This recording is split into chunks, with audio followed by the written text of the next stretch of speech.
Well, hello there. Good to see you again. Sunday morning spread here, and wanted to talk a little bit before we get into our usual weekly four-card spread about the cards in religion and the cards, especially Christianity and especially Catholicism. I had a friend ask me the other day. I was reading for her on Friday, and she said, "Is anybody in the Catholic Church or other Catholics ever, said anything about the fact that you throw tarot cards?" And I said, they really haven't.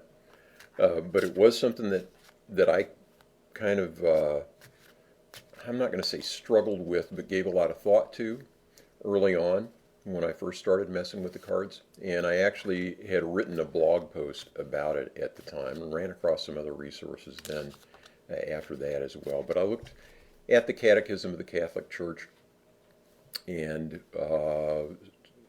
there there definitely is both a formal and an informal tradition in the Catholic Church against the use of any sort of tool to um, for guidance. Let's put it that way. So astrology is specifically mentioned. It talks about the use of omens and that sort of thing. And the prohibition is based on uh, the first commandment, thou shalt have no other gods before me. And the idea of it is that um, when you are trying to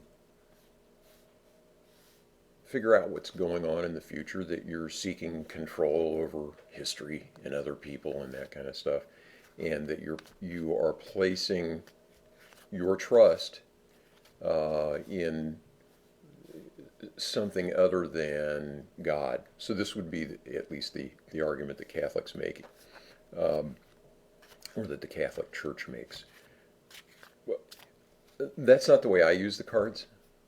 So to me, this is just it's nuanced, and a lot of times with the Catechism and with you know church teachings in general, they're not always terribly nuanced, and this is why we have disagreements even in the hierarchy about different things. There's a big kind of dust up lately about whether or not it's all right to use the Johnson and Johnson COVID vaccine, with some bishops saying absolutely not, no way, it's an abomination because it was developed in part with some stem cell lines that go back decades originally to aborted fetuses.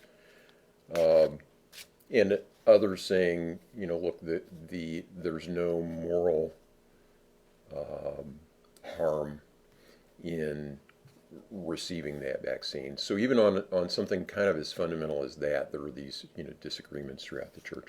Pope Francis himself, sort of decried all of the folks set up in parks um, in Buenos Aires, consulting the cards and all of that, and kind of how those people ought to be in church was kind of his point. But you you also have to look at this from the standpoint of the tarot.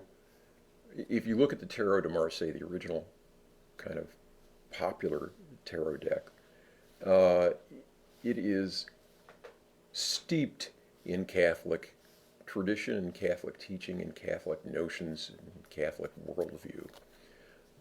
And so, these cards have existed side by side with Christianity and with Catholicism and with obviously other religions since they first began to be used to try and get guidance about things. So I would say, like so much else, let your conscience be your guide. If you're frightened of the cards, or you have misgivings about them or something, then stay away from them. There's no reason to stress yourself out.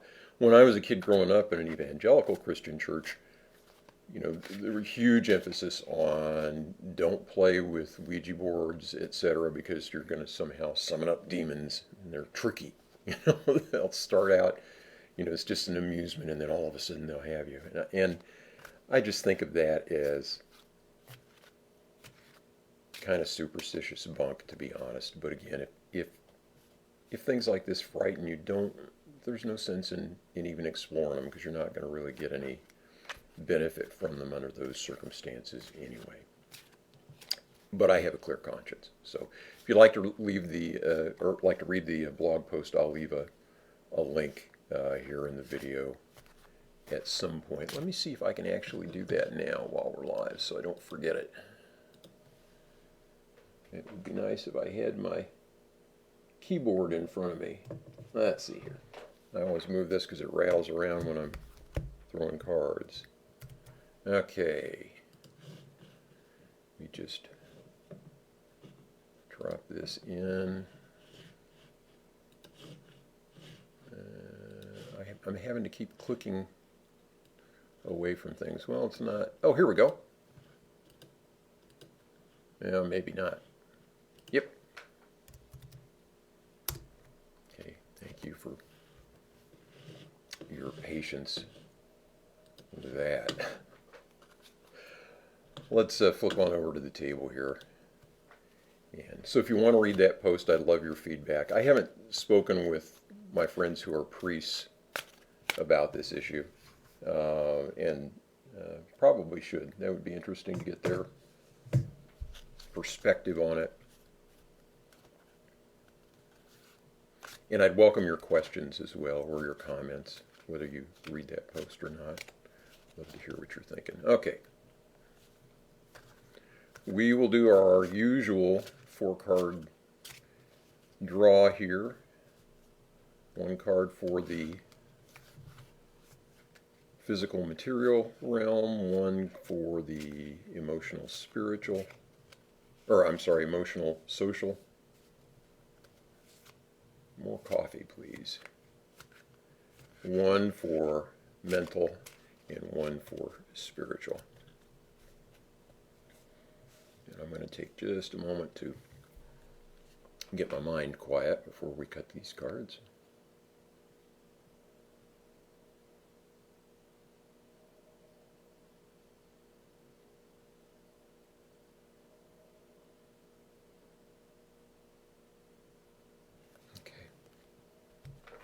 Let's see what we come up with here this morning. For the physical material dimension, Queen of Pentacles. For the social emotional, 7 of Wands.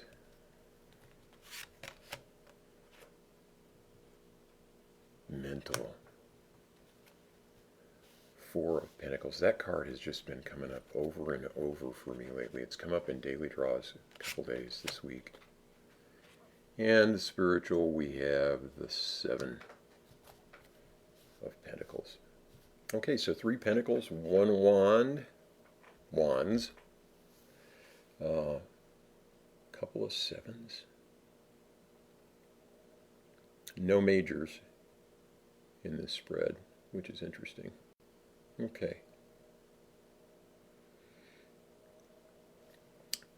So in the physical material dimension of our lives, the Queen of Pentacles, this to me is the card of nurturing in the physical realm, or mentoring maybe in the physical and material realm. This queen represents someone who attends to material comforts. So the kind of person that if you stopped by their house would immediately try and find something to offer you to eat or to drink. Who would tend someone if they were ill, who is is concerned about the physical environment and seeing that it is well tended, and that people are secure and provided for in the material realm. So, in that aspect, if we're looking at the material and physical dimension of our life, anyway, um, I would say that take care of yourself is the message there. Look at the basic physical and material needs, whether they're food or exercise or taking care of financial matters, things like that. You can see the smoke from incense wafting over the table. Sorry about that. Um, so take care of those immediate physical requirements, material requirements. This might be not so much organizing physical spaces as making sure that they are clean and comfortable and conducive to um, helping people be comfortable and refreshed and renewed. So that's the way I would read that card in that position. I'd love to hear what other people think about that, and particularly other readers, how you would view that card in that position. But that's what I'm getting from it this morning. Okay, social and emotional dimension. We've got the Seven of Wands, and so we've got this character, uh, kind of on top of a hill uh, with the wand there. Very intense uh, look on this character's face. Uh, Interesting, the shoes. There's like a boot and a lower shoe, so I don't know what's going on there. But all of these other wands coming up um, looks to me almost like a game of whack-a-mole. Like, oh, there's another one. I got to beat that one back. Uh, just kind of besieged here. And so I think sometimes that card can represent that feeling of, oh my God, when is this going to end? There's another thing to deal with. There's or some ugliness to deal with from another person or something, or they're all against me at once. What do I do here? How do I keep all of this stuff under control? And that may be other people, or it may be just stuff going on in our lives, or circumstances, or bills, or something that you just feel like they're coming at you all at once. But look at the balance and strength of this character and the stability with the wide stance. Uh, Absolutely able to handle all of this stuff that is coming up there, and has not resorted into getting down in the dirt with him. This character is holding the high ground. So in the social emotional realm, if you're feeling kind of under siege at the moment, um, I'd say this card is a signal to keep your balance, keep to the high ground, and everything will be all right. That's the way I'd read that one. Okay, up here in the mental realm, the Four of Pentacles. So this card,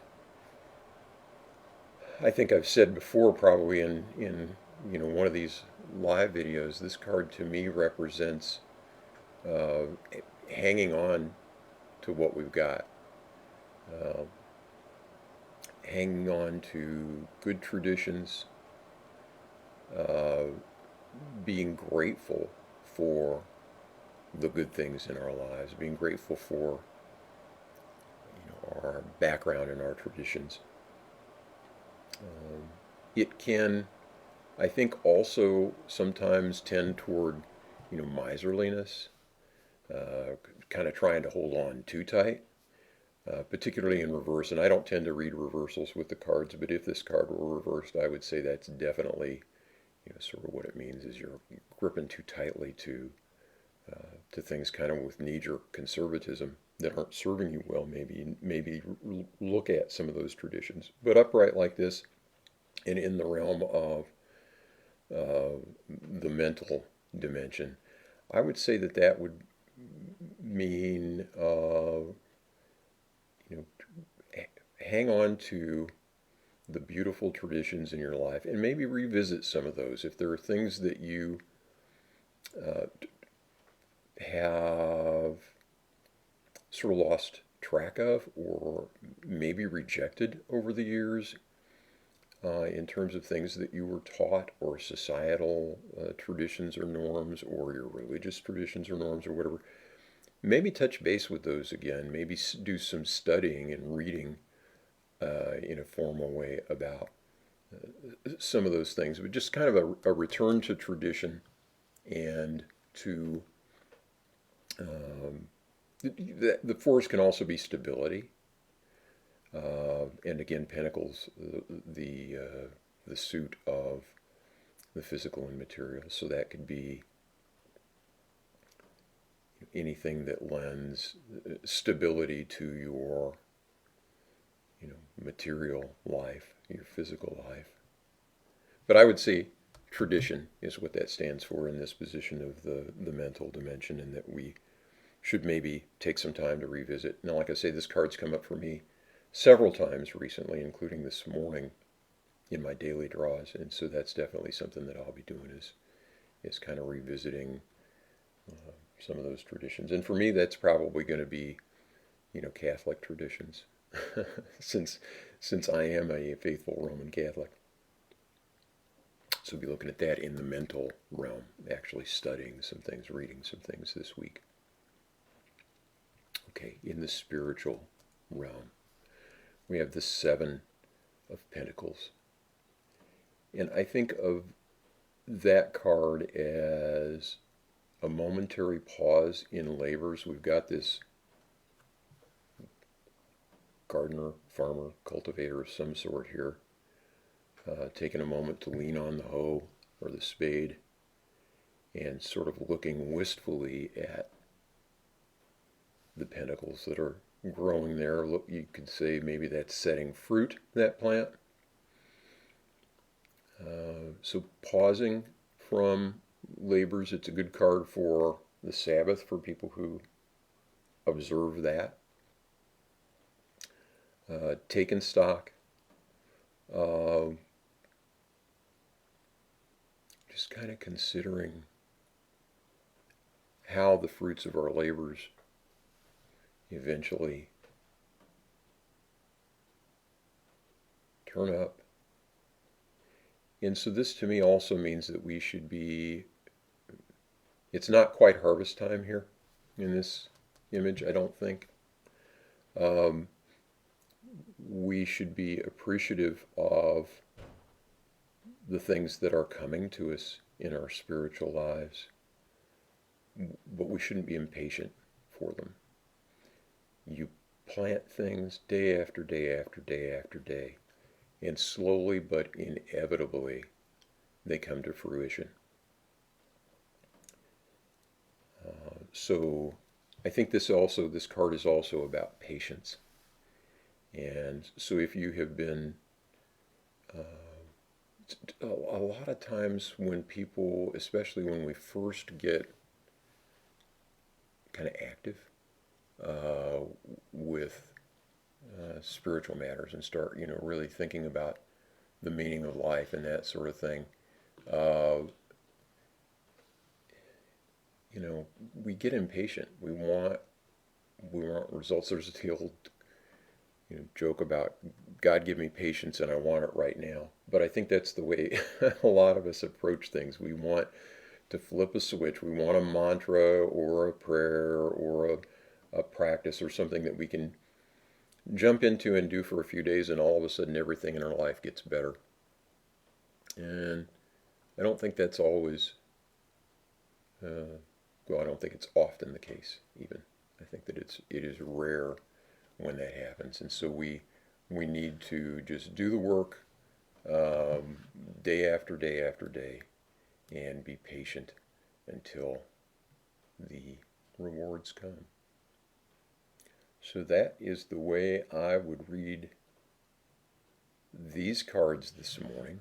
Again, I would certainly welcome any of your thoughts or comments, either here on, we're on a Facebook Live, so either here on this video, or this will eventually be up on YouTube too. Any comments there, welcome. Any comments on the weblog or my personal Facebook would be welcome as well. Hello to Mick, who I see commented a little bit ago. Good morning, pal. Sorry I didn't see your comment until now. I hope everyone is well and safe, and we will see you soon. Thanks for joining me.